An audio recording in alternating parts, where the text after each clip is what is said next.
여러분, 매일 사용하는 화장실이 겉보기에는 반짝이고 냄새도 없는데 그 안에서 우리 가족의 피부염과 장염, 심지어 폐렴까지 영향을 줄 수 있는 세균들이 조용히 살아가고 있다는 것 알고 계셨나요?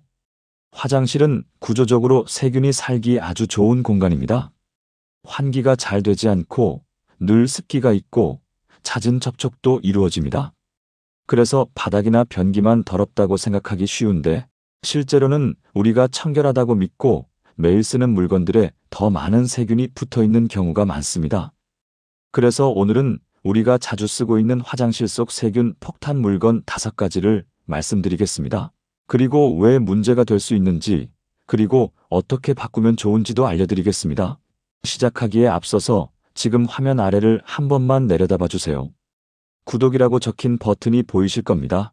그 버튼을 눌러두시면 다음에도 꼭 필요한 정보가 나왔을 때 놓치지 않고 바로 들으실 수 있습니다. 그리고 그 옆에 엄지손가락 모양의 좋아요 표시도 보이실 텐데요. 따로 비용이 들거나 불편한 일은 전혀 없으니 꼭 눌러주시면 감사드리겠습니다.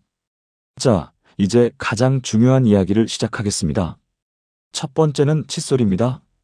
칫솔은 하루에 2~3번씩 입안으로 들어가는 물건이지만 보관 환경은 의외로 허술한 경우가 많습니다. 세면대 위에 그대로 두거나 여러 개를 한 컵에 모아두는 경우가 흔합니다. 연구에 따르면 사용 후 남아있는 미세한 음식물 찌꺼기와 수분이 세균의 먹이가 됩니다. 그 결과 충치를 유발하는 뮤탄스균, 대장균, 살모넬라균, 황색 포도상구균 등 다양한 균이 검출된 사례가 보고되었습니다. 한 달 정도 사용한 칫솔에서 검출된 세균 수가 변기 시트와 비슷한 수준이라는 보고도 있습니다. 특히 변기 근처에 칫솔을 두는 경우 변기 뚜껑을 내릴 때 발생하는 미세 물방울이 공기 중으로 퍼지며 분변성 세균이 옮겨갈 수 있습니다. 해결책은 단순합니다.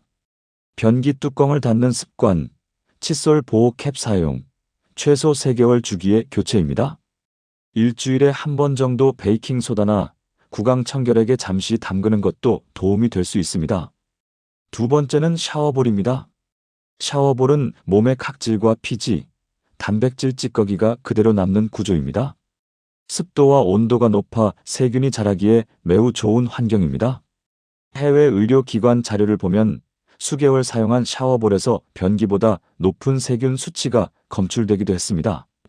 특히 물기를 제거하지 않은 채 하루만 걸어두어도 세균이 급격히 늘어났다는 보고가 있습니다.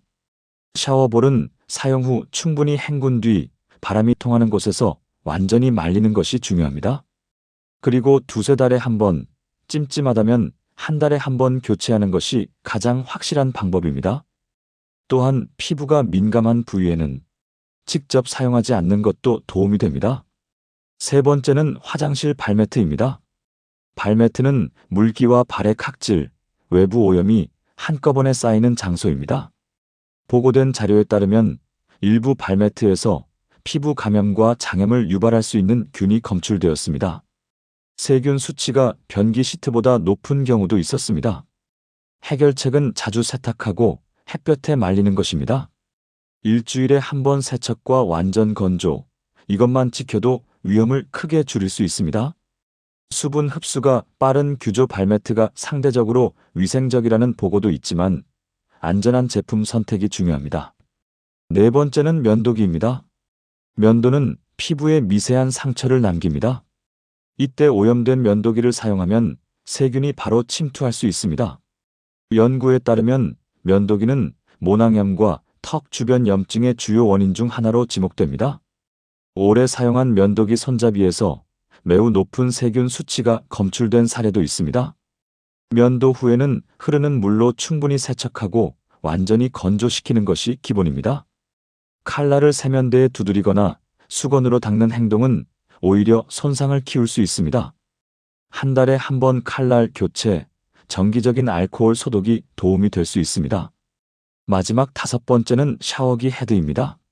물만 흘러가니 깨끗할 것 같지만 실제로는 내부에 물이 고이면서 세균막이 형성될 수 있습니다. 여러 국가의 가정 샤워기 헤드를 조사한 연구에서 일부에서 폐렴을 유발할 수 있는 마이코박테리아가 검출되었습니다. 이 세균은 물이 나와도 쉽게 떨어지지 않고 미세 물방울 형태로 흡입될 수 있습니다. 면역력이 약한 분이나 노인, 아이에게는 부담이 될 수 있습니다. 한 달에 한 번 정도 분리하여 따뜻한 물과 과탄산소다 또는 식초에 담가 세척하는 것이 도움이 됩니다. 필터형 샤워기는 정기적인 필터 교체가 중요합니다. 정리해보면 화장실에서 가장 위험한 것은 더러워 보이는 것이 아니라 우리가 깨끗하다고 믿고 아무 생각 없이 오래 사용하는 물건들입니다. 오늘 말씀드린 5가지 모두 특별한 도구나 큰 비용이 필요한 이야기는 아닙니다. 조금 번거로울 수는 있지만 이 작은 변화가 피부 트러블을 줄이면서 감염을 막고 가족의 건강을 지키는 가장 쉬운 방법입니다. 오늘 저녁부터라도 하나씩 바꿔보시면 분명 차이를 느끼실 수 있을 겁니다. 우리가 사는 공간을 조금 더 안전하게 만드는 일은 거창한 소독제가 아니라 관심과 습관에서 시작됩니다. 오늘도 노인생활 라디오와 함께 해주셔서 감사합니다. 다음에도 삶에 도움되는 이야기로 찾아뵙겠습니다.